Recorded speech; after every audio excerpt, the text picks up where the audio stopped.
The TVWAN News is proudly brought to you by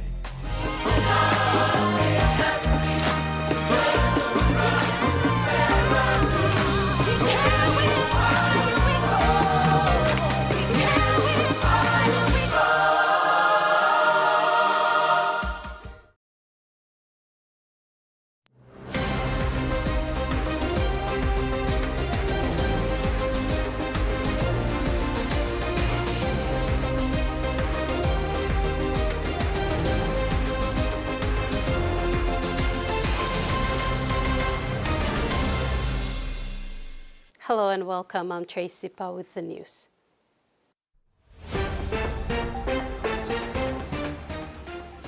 In this edition, association launched to restore peace. RPNGC aims to increase recruits, and Kumulks retains title.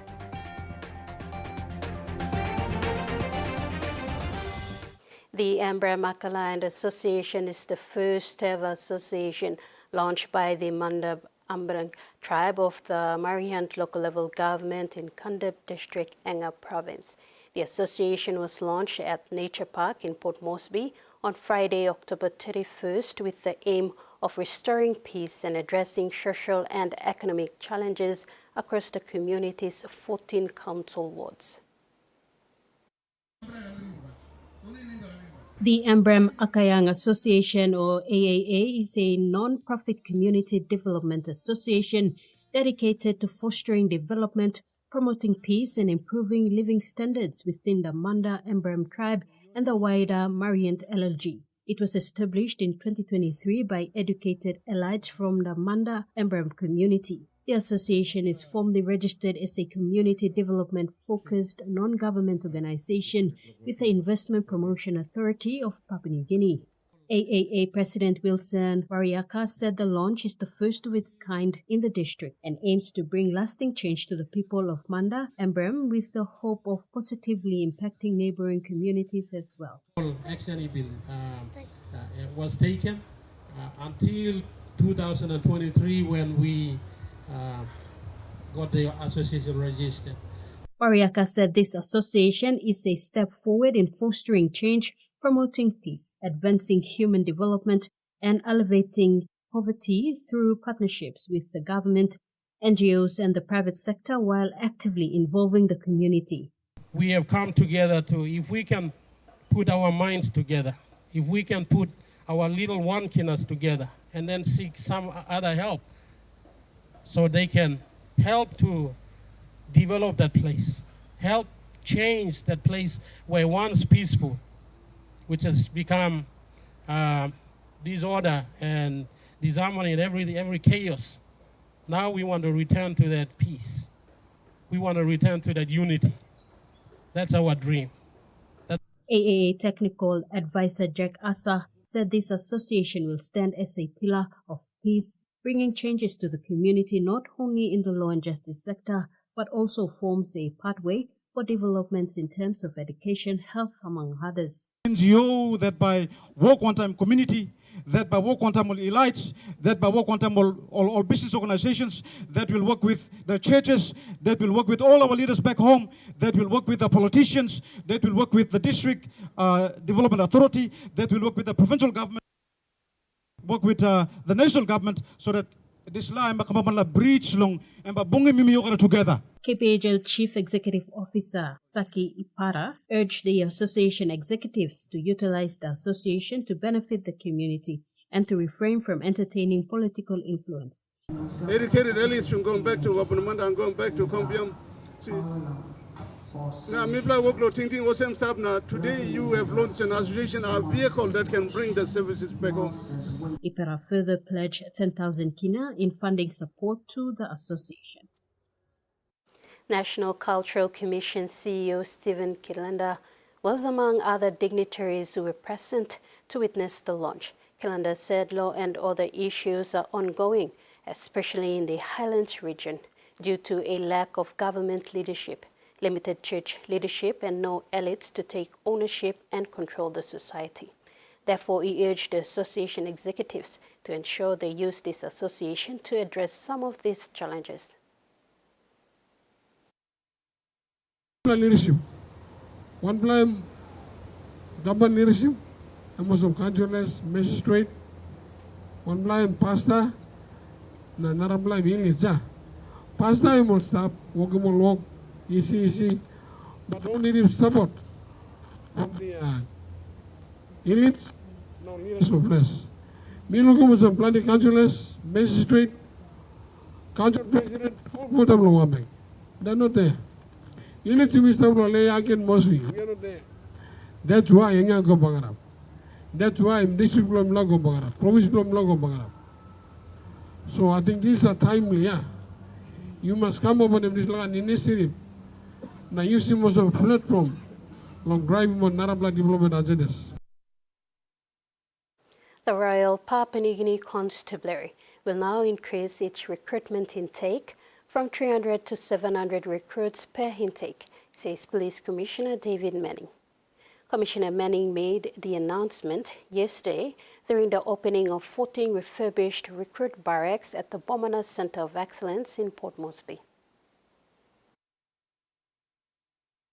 With the government's intent to increase the number of police officers in the country, the police department, under the leadership of Police Commissioner David Manning, is working hard to achieve this goal by collaborating closely with the partners to help fulfill this intent. Manning, who was present to witness the opening of the 14 renovated recruit barracks, said the opening marked the start of a major construction phase aimed at upgrading training facilities at the Bomana Regional Center of Excellence. He said the refurbishment of police barracks will now enable them to increase the number of recruits to 700 per intake, enabling a total of 1,400 recruits to be trained and deployed annually across the country. While speaking about the increase in recruitment, Commissioner Manning also noted that increasing the number of training facilities will make way for other regions to come to Bomana to undergo training.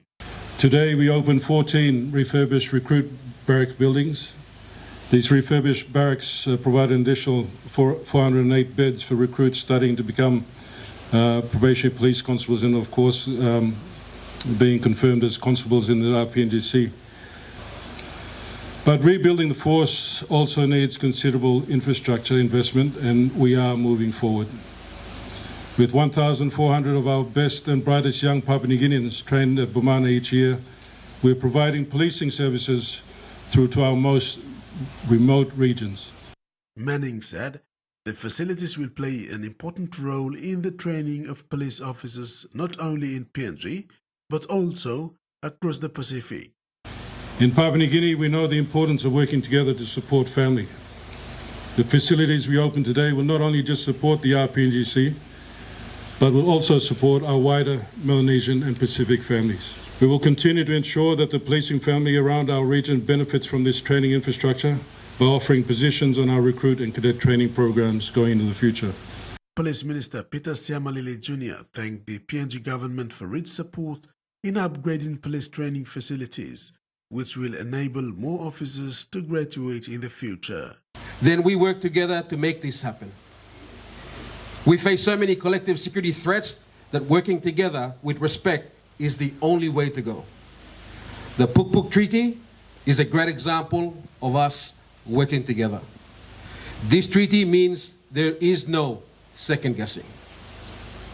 Siamalili also acknowledged the support from the Australian government, who has been working closely with PNG to fight crimes of all types in the country and across the region. Meanwhile, a groundbreaking ceremony was held for the new state-of-the-art training facility, with full support from the Australian government through the PNG AFP partnership. Rex Litter, TVWAN News. The Ogave Conservation Center, a trailblazing community-driven environmental project in Goroka, Eastern Highlands Province, has received a significant boost with a 50,000 kina grant from the Digital PNG Foundation. The funding will support the installation of a solar power system at Bowaro Primary School in the remote Lufa district near Mount Michael, one of the province's highest peaks. For years, Bowaro Primary has operated without electricity limiting students' study time, hindering teachers' lessons preparation, and restricting access to digital learning tools. The newly launched solar project, unveiled recently, aims to change that by providing clean, reliable energy to the school. The 5 kW solar system will power classroom lighting, enable digital education, and reduce reliance on expensive and polluting fuel sources. TV1 News continues after the break. Stay with us.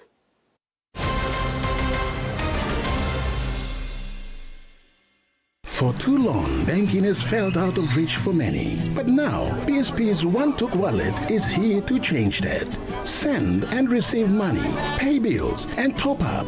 It's your money, wherever, whenever. Because at BSP, we are committed to improving how our customers connect to our One-Tooks, to our family, to the ones we love. BSP's One-Took wallet. Money made easy. Dial *131# for everyone. Hiya, Mama. You wait then, but me add him special flavor. Put in more flavor, put in more taste. Magic kakaro, get up and big smile on face. Time for kimchi and a great kumutu. Sip, sip, na mumu, yes, magic on you. Maggi, P&G and Mia. Find P&G made. P&G's favorite soft drink now in bottles. Goldspot brings you fresh, bold flavors in brand new 500ml bottles.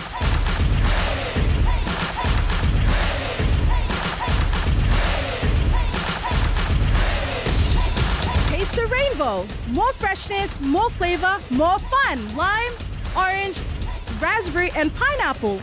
Proudly made in P&G. Proudly Goldspot. The PNG LNG project has now generated more than 30 billion kina for Papua New Guinea since production commenced. Nearly half of this amount has been paid as tax. Equity distributions are paid to KPHL and MRDC based on the interest they hold. Tax is paid to the IRC, while development levies and royalties are paid to DPE. For more information on direct and indirect benefits, visit PNG EITI's website. Tune in to Scope this 7 p.m. on TV1. Water flows for Vovosea and surrounding communities, and youngsters debut on international basketball stage. Takes it back down, Kalua. Sampson with offense rebound. Tune in to Scope tonight at 7 on TV1.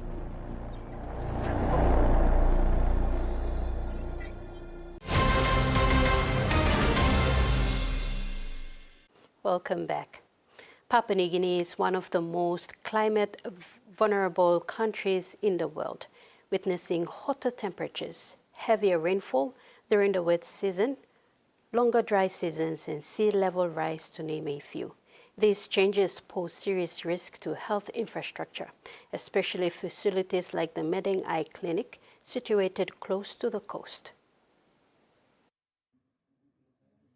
As Medeng and the rest of Papua New Guinea continue to navigate complex health and environmental challenges, it is imperative to ensure that eye health is recognized as a key part of climate adaptation and resilient health systems.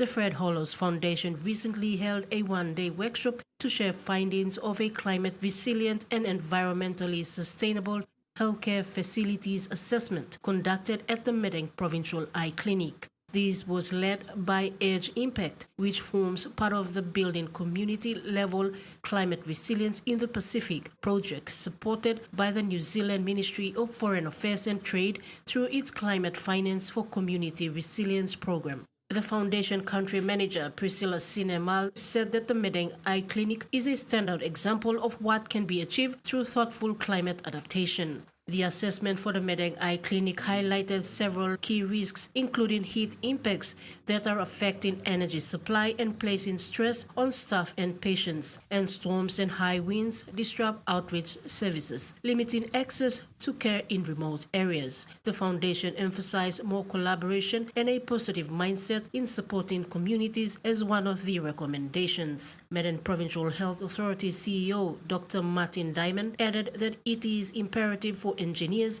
and even everybody to consider climate aspects in the planning of any activity, development or establishment to avoid mishaps in the future. Susan Oreape, TVWAN News. To overseas news, parents involved in a free early learning program which has supported more than 500 families in Perth's southern suburb over the last decade say it has inspired them to become educators themselves. The parents say their children are entering the classroom with valuable skills from the program, which is aimed at empowering families to be their child's first teacher. Perth mother Asma was a teacher before she had children and thought she had lost her passion for education. That kind of fizzled away and I was kind of doubting myself, I don't know if I want to go back to teaching. This changed when she discovered the Home Interaction Program for Parents and Youngsters, also known as HIPPY. The National Early Education Program supports families through home visits with trained tutors, offering learning tools with play-based materials. Just helping parents to do the job that they do best, because parents are the first and most important teachers. But they often don't have the resources. They think, what do I need to do? What can I say to help my child? Some parents like Asma apply to become mentors through the program, preparing them for further employment. HIPPY is a wonderful program, not only for the child but also for the parents. It builds bridges between communities. It was the perfect kind of job for me to ease into the workforce, and I'm glad I did. It largely supports families with English as a second language, no or low income, or Aboriginal and Torres Strait Islanders. Parents are encouraged to maintain their first language with their children. Since 2014, Communicare says it's delivered the program to more than 540 families in the Perth suburbs of Gosnells and Armidale. You happy? As well as being financially accessible, parent Risangi says HIPPY offers a sense of community. I was in a student visa, so childcare was very expensive. So I was looking for part where I can socialise my child and where I can get some help. She says her son was ready for activities and interactions at kindy. And when he come outside, he's speaking English. When he at home, he's speaking our language. That's a beautiful thing because he's getting ready for school. Empowering parents and children for their early learning journey and strengthening their bond. Situated next to Sydney's main railway hub, the decommissioned motorist station was once a terminus for a funeral train service to Woodwalk Cemetery, the only surviving example of purpose-built Victorian railway funerary architecture in Australia is no longer accessible to the public except today. It's one of more than 55 iconic sites across the city that people can access as part of Sydney Open. Is Sydney Open and what can people expect today? So Sydney Open is the one day in the year where the general public gets to go into buildings all over the city that you don't normally get a chance to go into. Like this incredible building that we're in here today, this would not normally be open. And so 60 buildings across Greater Sydney are open to the public. And they're new buildings, they're heritage buildings, there's a real mix of different types of spaces. So like the building we're in here today, you get the opportunity to go to buildings that as a general public member you would not normally get to go. And that includes heritage buildings, incredible heritage spaces like this, as well as modern buildings that have only just been built. So over 60 buildings and new spaces and old spaces, heritage spaces like this, and brand new spaces as well. And so what's different this year? How do you even choose what to put in a program? Because a space like this is just absolutely incredible. And to be able to see it one time a year is such an amazing opportunity. It's such an incredible day, and it's so hard, right? Because you've got 60 buildings and you've got to choose which ones you're gonna go in. So we really try to curate new and interesting and different experiences. We try and balance between heritage and new. And this year, I'm really excited on the train theme. I'm really excited about the new overstation developments in the new metro stations. And so there's 3 buildings that, normally as a punter, when you go in the train in the metro, you go up to the concourse and you're not allowed above it. But there's a whole giant building above that, that you just wonder what's inside there. Well, in Sydney Open, you will get the opportunity to go inside those spaces and to see those offices, see the spaces, see the incredible artwork in Macquarie Group's offices. So it's going to be a real amazing experience. And so that means there's not just the opportunity to see beautiful historic buildings like this, but also modern architecture. That's exactly right. So these are some of the most, cutting edge architects that, in the market, but some of the best buildings in Sydney, brand new buildings that you'll get the opportunity to experience. And, they're modern, they're fresh, they're exciting. They're very carefully done from an architectural perspective. You're watching TV1 News. Sports is next. Stay with us.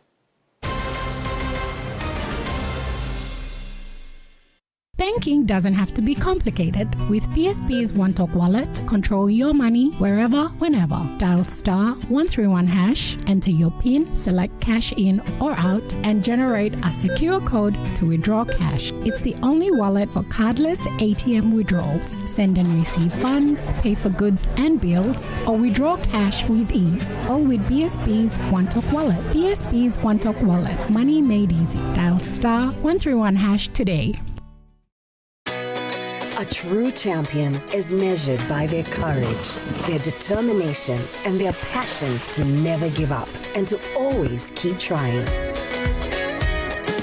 With a delicious Milo in milk taste and added nutrients, Milo in milk is a great way to fuel our little champions with nourishing energy every day. Because true champions give it their all. Milo, PNG and Mia. Find PNG made. Long year 2024, 7th baby i-born one time HIV. HIV ikan go long baby long triple rot. Time bel mama ikat HIV, long time long karing baby, na time baby isusu. Tasol Yumi can help him bel mama, long lookout him baby inside long bell. Go quick time long bell mama clinic, na kiss him antenatal check. Time Yumi pan him sick HIV area, o time bell mama i-positive penis, early treatment ikan save him baby. Give him baby healthy start long life. Stop him spread long sick HIV ego long baby. This lutok sawe ikam long National AIDS Council Secretariat. Meet YumiPay, your digital wallet from TISA Bank. Your gateway to seamless transactions. Withdraw cash anytime at your nearest TISA agent. Send money to family and friends. Hello, Sam. Anytime, anywhere. Top up and pay with just a scan. From taxis to coffee and small businesses, YumiPay makes every payment simple. YumiPay, powered by TISA Bank.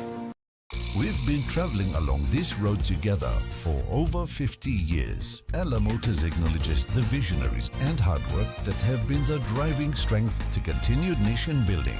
We live, prosper, sustainably grow with the community, whilst developing quality mobility chains, aspiring to be your first choice on every occasion. Ella Motors, celebrating with Papua New Guinea throughout our independence golden jubilee.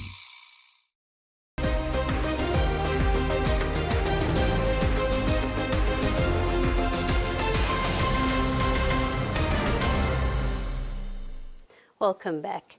PNG Comals retains Pacific Bowl Championships title after defeating struggling Fiji Bati 50-18 at Port Moresby Santos National Football Stadium yesterday. The Comals led 30-6 at halftime before finishing the game on a high note in the second half. Comals debutant Dudley Dotoi Kupa and Robert Matthews all scored their first tries in the Kumul's colours, while Edwin Ipape, Rhys Martin, Nene McDonald and Jack D. Berlin showed what impact experience can have on the team's overall performance. Here is the match highlights. Nene McDonald out of dummy half, sends it across, try time! Ipape again from dummy half, tries to buzz his way over. I think he has Moria joining in the line, and Nene McDonald slams it down. The Kumul's are going wild. Nene McDonald still able to offload, and Rhys Martin butters over. Another Kumul try. Ipape sends the ball away this time. It's Cooper by, and the stadium erupts.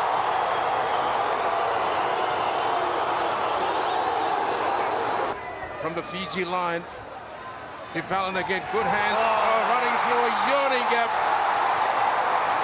Just listen to the crowd. Nixon puts it down for the Kumuls. First try of the second half. Bench, DePalin, Garo Moria over the top. Did he do it? Dudley Dotoy, good defense from Fiji. Lemmy again, good pick up. Martin, and this is Robert Matthews. Listen to the crowd as the Kumuls pile on the scores. Got it over. Does he ever miss? Yeah, tell you what. Yeah, the crowd called it first, but what a finish. What a masterclass performance. The Kumuls have now won 5 of their past 6 test matches and had plenty of good contributors to their win, with Edwin Ipape named the man of the match. The Fiji Bati named a formidable side to face the Kumuls, but could not find that winning momentum as the Kumuls outplayed them in all departments. The coaches from both sides had a say at the end of the match, summing up the success of the 2025 Pacific Championships test. Yeah, I thought it was an outstanding start to the game. The things we spoke about, we wanted to be better at last week. I thought we were excellent. We've had Lockie Lamb in hospital, for 2 days ago. He only got out yesterday, and I thought at the start of our half, our all born and bred PNG spine, I thought they were outstanding. Finley, Maria, Goro and Edwin, and the future looks bright. There's no doubt about that. And everyone's riding us off. I don't know why. That's a very, very good footy team on the field. For sure, we were touch and go whether he was going to play. I probably had me time again, I'd probably leave him out. But, I thought he did an outstanding job and hang in there as well. And, sometimes you've got to pull through those things, and he did a good job to stay out there in the second half. First of all, I want to thank the NRL and thank the Papua New Guinea supporters and Rugby League for putting on a good show. The Papua New Guinea come out, they stick to their guns, stick to their game plan. It shows in the first half. So our boys can't keep doing mistakes after mistakes. So when you play against a good side, you're going to keep the ball to your hand. But we lost another front row before even started. So, but full credit to PNG, they wanted more than we do. But other than we sit on the bench, lucky enough, Ben Kumboy step up. We got experience there, but we're very thin up front. Champions of PNG's Digital ExxonMobil Cup 2025 proved too handy for the visiting Vusu riders from Fiji in the Melanesian Cup clash yesterday in Port Moresby. The Tigers and Riders head coaches shared their take on the game after Tigers secured 56-0 victory over Riders in the second-sided affair. The Lace-Necks Tigers secured their 4th Melanesian Cup victory over 2024 Fiji National Rugby League competition champions. This was another milestone achievement for the Lae-based rugby league club and for the emerging young coach Noel Zamin. For Fiji Vusu Raiders, the embarrassing defeat to PNG team was not only them competed against the best, but also indicated a level of rugby league growth in PNG. Isoa further said it was the first time for him and the entire team to be in Port Moresby, highlighting their experience in PNG's nation's capital. The Vusu Raiders departed Port Moresby today for Fiji. They return home with a lot to learn and develop as a rugby league club. The Fiji club come from the province where rugby league and rugby union legend Lota Tukiri comes from, with most of the players aspiring to join NRL and make a name for themselves. Rex Lita, TVWAN Sports. And now the weather forecast.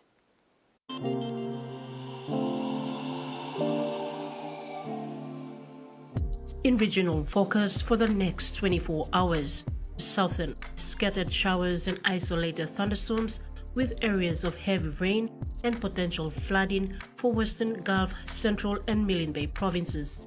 And for Momasa and New Guinea Islands and Highlands, scattered showers and isolated thunderstorms with areas of heavy rain and potential flooding for the region.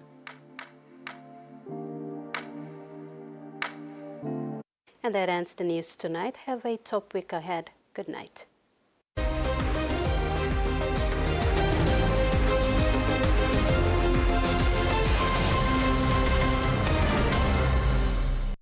The TVWAN News was proudly brought to you by